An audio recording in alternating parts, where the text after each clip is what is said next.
Hi friends, and welcome back to Trapped by Love. I hope you guys are having a great day. If you're new here, hello, welcome. My name is Emma Carrington, and if you're interested in true crime and justice, I hope you consider hitting that subscribe button because we'd love to have you join us. If you've been here before, thank you for coming back and for your continued support of my channel. By way of disclaimer, we discuss cases of domestic abuse and domestic homicide on this channel. This case also contains child abuse as well as child murder and suicide. So if this is not the kind of content you are looking for, I completely understand. Please click out and look after yourselves. I hope to see you again with another case soon.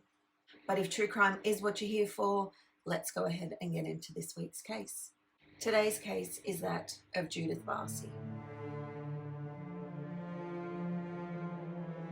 Judith Eva Barsi was born in San Fernando Valley, California, to Hungarian immigrant parents Maria and Joseph Barsi on the 6th of June in 1978. When Joseph fled Hungary, it was by way of France, and this is where he met his first wife, Clara. They moved to New York in the 60s and had 2 children. Joseph had always been an aggressive man, but when he began drinking heavily, this only exacerbated the verbal, emotional, and physical abuse. Until now, the physical abuse had been aimed solely at Clara, but now Joseph had shifted his focus to their son. That's when Clara said enough. Clara took the children and fled to Arizona in an attempt to escape Joseph and the abuse. Of course, this didn't dissuade Joseph. He followed the family, swore that he had stopped drinking and promised that would fix everything and he'd never hurt them again. Clara agreed to reconcile. However, it wasn't long after this that she filed for divorce, citing domestic violence, after Joseph threw a cast iron skillet at her. Judith's mother, Maria, had also been married prior to meeting Joseph, but her relationship was nowhere near as noteworthy as Joseph and Clara's union. So both fairly newly out of these past relationships, Maria and Joseph met in LA while Maria was waitressing.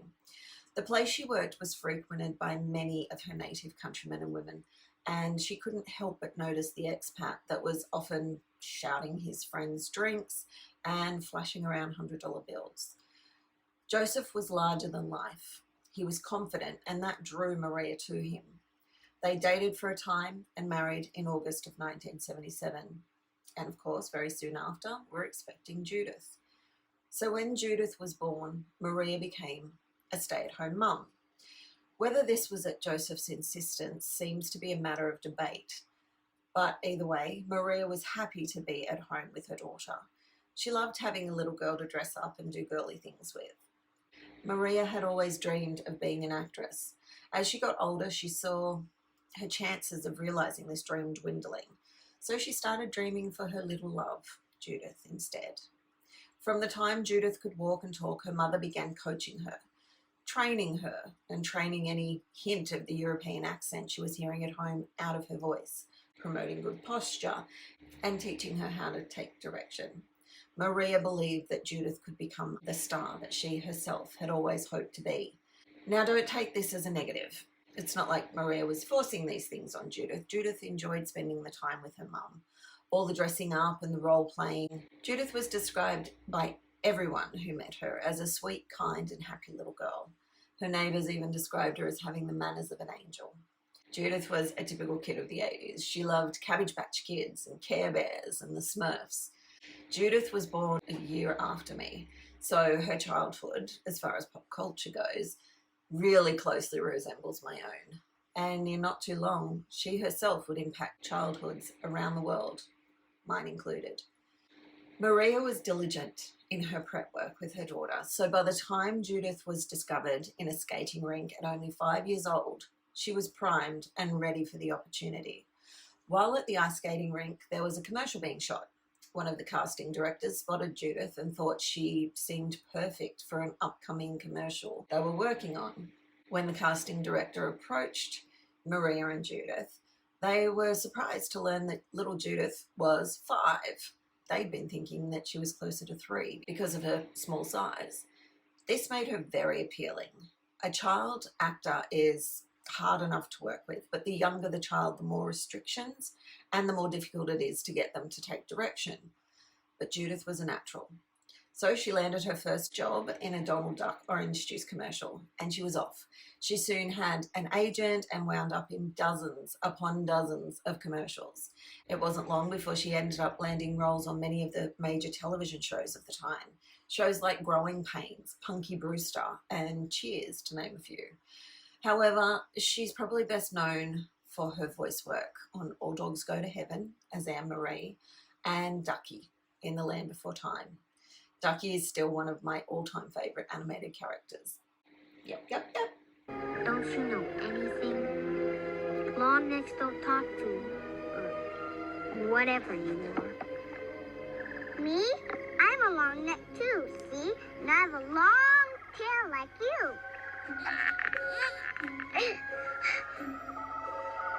All right. I'm not a long neck. I'm a big mouth. But I am all alone. I lost my family in the big earthshake. My name's Littlefoot. Mine is Ducky. Yep, that is what it is. Yep. It's so hard to reconcile the chirpy little voice with the facts known about the life of the little girl behind it. You see, although Judith's success was wonderful on one hand, her work in commercials had allowed the family to move out of their cramped apartment and purchase a 3-bedroom home in Canoga Park. It also seemed to make Joseph bitter and jealous. She was making more money than he was ever going to be able to, and he punished her for it. People have even said he hated her for it. He was verbally and emotionally abusive. He was also physically abusive to his wife and little Judith. In one incident, when Judith was about 6 years old, the family were having a party at their house, and when Judith went into the kitchen to get something, Joseph followed her, pulled her back by her ponytail, then pushed her to the floor, resulting in a bleeding nose. His reasoning behind this was that she was receiving too much attention at the party. After this incident, he apparently bought her a pink TV for her room to make up for it. Now, my friends, this public service announcement, this is the buyback phase, and it's part of the cycle of abuse. The perpetrator explodes and then tries to appease the victim after the incident with gifts and promises that it will never happen again.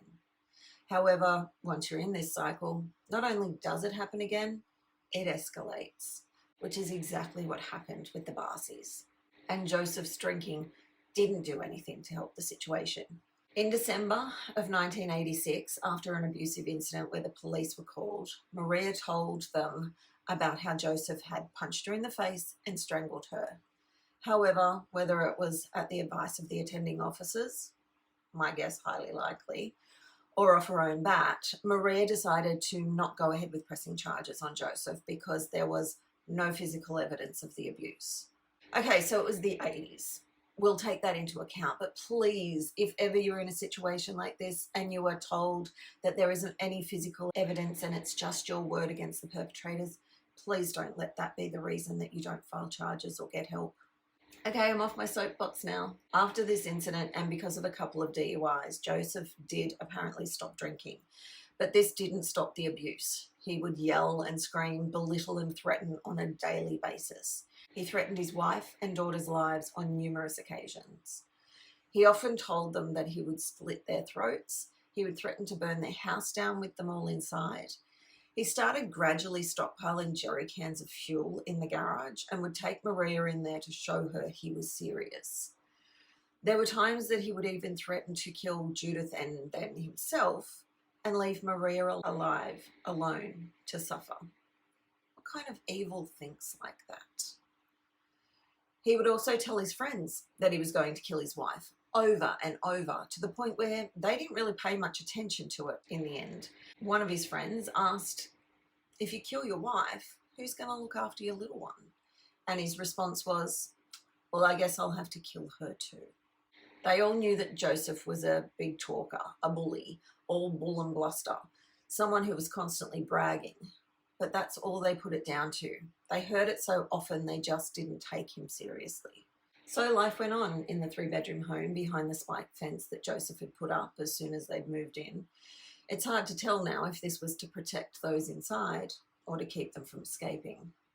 Considering that this was a very safe neighbourhood, I'm going to go with the latter. Even though Maria wanted her daughter to be a star, she also wanted the most normal life possible for her. Judith attended a public school when she wasn't at school or working. She was often outside riding her bike, playing with the kids in the neighbourhood. However, after a few run-ins with Joseph, her friends didn't come to the door to ask if she could come out and play anymore. It's been said that she often told her friends that she didn't want to go home, that she was scared to go home. She told them that her dad had thrown pots and pans at her, making her nose bleed. This poor little girl was crying out for help, and in more ways than one. By the time Judith was 9, people started noticing changes in her. She wasn't as happy. She was gaining weight, and most shockingly, she had pulled out her eyebrows and all of her eyelashes. This is a compulsive disorder called trichotillomania, most likely brought on by anxiety and depression. Meanwhile, Maria was telling anyone who would listen about Joseph and his abuse. And at the same time, Joseph was whining and dining a number of mistresses. But that didn't mean he was going to let Maria go. Oh no. So Maria thought that she'd let herself go. She stopped doing herself up, she stopped cleaning up around the house, thinking maybe he would get tired of the mess and just leave on his own. But this didn't work either. Many people did offer to help Maria. She had neighbours who offered them a place to stay and hide out while she worked out a permanent place to go. But for whatever reason, Maria didn't take them up on their offers. She may have felt that there was no way that they'd be safe anywhere in the same neighbourhood as Joseph. She may have been concerned for her friends who were offering this good deed. I'm sure the threats didn't stop at her and Judith, but also extended to and included anyone who tried to help them leave. For those who know anything about DV, you'll know that the most dangerous time for the victim is when they leave or try to leave. Once the perpetrator feels that they've lost control of their victim, they will go to any lengths to get it back. So for whatever reason, Maria stayed. When Judith was about 9, she was casting Jaws, The Revenge. And if you watch any of this footage, it shows just how tiny she was for her age. In fact, she was undergoing hormone treatments around this time to try to promote her growth. Anyway, Jaws was being filmed in the Bahamas. So Judith was in her room happily packing for her big trip with her mum when Joseph came in and closed the door. He then came up behind Judith and put a knife to her throat and said to her, "If you and your mother don't come home after filming this movie, I'm going to slit your throat." Once again, what an evil piece of shit this thing is. He knew that his wife wanted to get away from him, so he threatens his 9-year-old. What an asshole. While they were away, Judith and Maria had a great time. They enjoyed a fair bit of downtime. Because of Judith's age, there were restrictions around how many hours she could legally work, so they had tons of time to sightsee and hang out at the beach. Maria made many friends with the people on the set and in the crew. She had no compunction in telling them all about the abuse she and Judith were enduring at Joseph's hand. And all these people were aghast when they heard. They would tell her that she had to leave, that she couldn't stay with him. They offered to help her, and just when they thought they'd gotten through to her, they felt like they had to start all over again to convince her to leave. They grew frustrated listening to her day after day and still feeling like she was going to turn around and go back to Joseph. They felt like she just wanted to complain and wasn't prepared to help herself. So they began to dismiss her claims as exaggerated or worse, completely false and attention-seeking. But Maria, like many people in abusive relationships do, was trying to gauge if she was actually right in feeling what she was feeling. She was seeking validation and permission almost to leave her husband. And the reason that their conversation with her was going round and around so many times is that she'd been told 100,000 times more than that she's worthless, that she deserves the abuse, that she'll never make it on her own, that it's all in her head, that no one will ever believe her, etc., etc. So if you're ever in this situation, frustrating as it is, and it is perfectly fine to take time out for your own mental health, but try to be there for the person and keep reassuring them without telling them what to do, that they do deserve better and they should move on. Just try to remember they most likely have someone at home already controlling everything they do and say. The last thing they need is someone else trying to make decisions for them. Sorry, that was a major public service announcement sidetrack there. Anyway, back to the Bahamas. Oh, I wish. So Judith finished up shooting and Maria decided to take them via her brother's house in New York before heading home. She hadn't seen him in forever, and it's unclear if he'd ever even met Judith before this trip. Of course, Joseph caught wind of this, though, and called Maria's brother's place a few days after their arrival and asked to speak with Judith. On this call, he chillingly reminded her of the threat he made before she'd left. Judith was visibly upset when she got off the phone and through tears told her mum they had to go home now. Judith told her mother what Joseph had done and said before they left for the Bahamas, and even though her brother Joe begged Maria to stay, she left and took Judith back to LA the following day. So they got back to LA and things went back to business as usual, which in his family was a nightmare, especially for the little 9-year-old bearing the brunt of her father's rage. When Judith was auditioning for the part of Anne-Marie in All Dogs Go to Heaven, she broke down in the studio. She was crying so hard her agent couldn't understand what she was saying. She was hyperventilating and just beside herself. Judith's agent, Ruth Hanson, had never seen her young client like this. She was usually a consummate professional, and children don't just break down and cry inconsolably for no reason. So with this and all the other things she'd noticed happening with Judith, Ruth advised Maria that she should take her daughter to a child psychologist. After only 1 hour-long session with the little girl, the psychologist identified that Judith was being severely emotionally, psychologically, and physically abused at home. And being a mandatory reporter, the psychologist called the case in to Child Protective Services. When the caseworker met with Maria, she told them that she had all intentions of leaving and divorcing Joseph, and that she had already rented an apartment where she and Judith would spend their days avoiding Joseph, only returning home in the evening to sleep. With this, the caseworker was satisfied and closed the case, which is incredibly frustrating. Now, Maria did actually have an apartment and was slowly moving things into it. However, on one of these trips to drop off some stuff, she arrived at the apartment complex and found Joseph had followed her. She thought fast and convinced him that she was just helping a friend move, but she knew that if she and Judith left now, that this complex would be the first place that Joseph would come looking for them. She felt stuck. Maria's friends and families were still urging her to follow through with moving out and divorcing Joseph, but there are conflicting stories about why Maria stayed. Some say she began saying that she and Judith deserved the house and that Joseph needed to be the one to leave. And I don't know what the divorce laws in California were in the 80s, so if she left him, he may very well have ended up with the house that Judith had worked for. And Maria may have been that short-sighted and had her priorities that screwy. I've known people to stay for less. Who knows? No one can say what this poor woman had been through. But playing devil's advocate, she had just been this close to being sprung for leaving. That would have been terrifying for someone who had been abused like this for so long. She may have just been making excuses and putting on a front for why she wasn't leaving. Again, for whatever reason, she stayed. On the 6th of June, 1988, Judith turned 10. She had a party at her home with her friends and some family members. It was summer holidays, so she was outside all the time. She loved running through the sprinklers in the backyard with her friends. She was enjoying the freedom and sunshine of summer. That is, until the 25th of July. Judith was called in from riding her bike in the late afternoon, and after dinner with her family, Maria tucked her up into her pink canopy bed. Maria then turned in for the night herself, leaving Joseph up drinking and watching TV.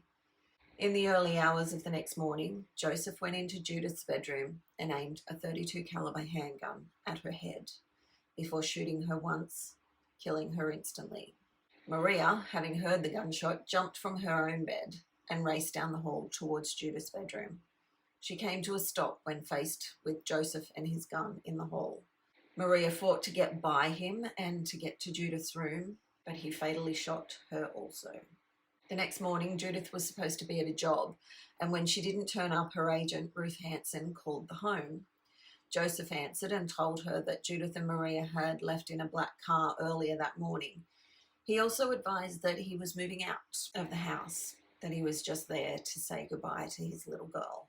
Then for the next 2 days, he just lived his life around the bodies of his wife and daughter.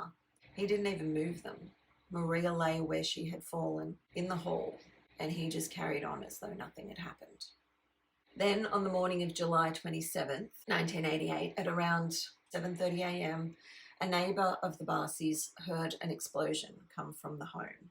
She saw smoke coming from the windows of the house, so she called 911. Before long, firefighters arrived and extinguished the fire, and that's when they found the bodies inside. They found 10-year-old Judith, 48-year-old Maria, and Joseph, who was 55. The scene was assessed and it was determined that gasoline had been poured on both Judith and Maria's bodies, and this was what was used to fuel the fire. The explosion that had been heard that morning was in fact a gunshot. Joseph Barsi had used the same .32 caliber on himself that he'd used to take the lives of the rest of his family. When the news broke that this little girl who had been in all these well-known shows had been murdered by her own father, it was a shock to everyone. And people started looking back at all of her work, and they were struck by an eerie art imitating life, imitating art situation when they recalled that Judith's first television role was in a miniseries called Fatal Vision, which was based on a true story about a father who ends up murdering his pregnant wife and 2 small daughters. In the series, Judith played one of the daughters, so the media was awash with the news of her murder and this previous role's foreshadowing of her death. Judith and Maria were laid to rest in the Forest Lawn Memorial Cemetery in LA. No one knows where Joseph went. I think we can hazard a guess though. The graves of Judith and Maria were unmarked until 2004. That's 16 years. And it was in 2004 when fans of Judith's and the true crime community at large pulled together and crowdfunded enough to have markers put on their adjoining plots. Judith's last 2 projects didn't come out until after her death, so she never got to see the finished products. These films were The Land Before Time, in which she played Ducky, and All Dogs Go to Heaven as Anne-Marie. And the director of both these films had so many plans for upcoming roles for Judith. He has always said he thought she was an amazing talent, especially for her tender age. The end credits song on All Dogs Go to Heaven, a song called Love Survives, was written for and dedicated to Judith. There was an inquiry into CPS as to why Judith's case had been dropped so swiftly. The caseworker who handled Judith's case was completely swamped with cases at the time that Judith had landed in their inbox. The caseload that any one caseworker was supposed to be handling at that time was 40, and this caseworker had 67 cases. So when Maria said that she had a plan and had everything handled, the caseworker took her at her word and closed the case. However, what CPS is there for is to protect the child. And if the mother had been capable of doing that to this point, then the child would not have ended up in a therapist's office to have this whole chain of events set in motion. Don't get me wrong, there is no way and in no universe am I blaming Maria. But if CPS had removed Judith, I can only imagine that she would have had far more incentive to remove herself from Joseph more swiftly. Sometimes we are too close to see just what kind of damage is being done to us and to those around us. So the outcome of the inquiry, of course, was that the social worker was overworked and could not have predicted this and was therefore not at fault. It did call for a reform on the assessment process of cases, but as we know, not much has changed in the last 35 years. So So that is the absolutely tragic case of Judith and Maria Barsi. I can only hope that if this case were to be playing out in this day and age, that is in 2022, that more would have been done by those that Maria and even Judith had reached out to, because they definitely weren't quiet about what was happening. But in saying that, there are still way too many that end in this tragic manner. So who's to say when this will ever be acted on appropriately? That, though, is the reason that I'm here. My aim in covering these cases is to not only honour the victims of these crimes and to get their stories out there, but I do so in the hopes of warning others who may face similar situations. So in saying that, I mean absolutely no disrespect to any of the victims or their loved ones. The hope is that the more people who recognise the red flags and warning signs of abusive relationships, the less prevalent these cases will be in the future. Knowledge is power, and we need to know what to be on the lookout for, so we can protect ourselves and each other. If the content in this case has raised any concerns for you regarding your own relationship or that of a loved one, please reach out for help. There is a list of resources in the show notes and in the description box below. I'd like to hear your thoughts on this case, so drop a comment below or use the hashtag #TrappedByLove over on social media so I can follow along. Thank you so much if you've made it this far. You are amazing. If you enjoy true crime, please consider subscribing and hit that like button. It really helps me out. Or you can always check out another episode. I thank you again for joining me this week. And until next time, please take care of yourselves and be kind to one another.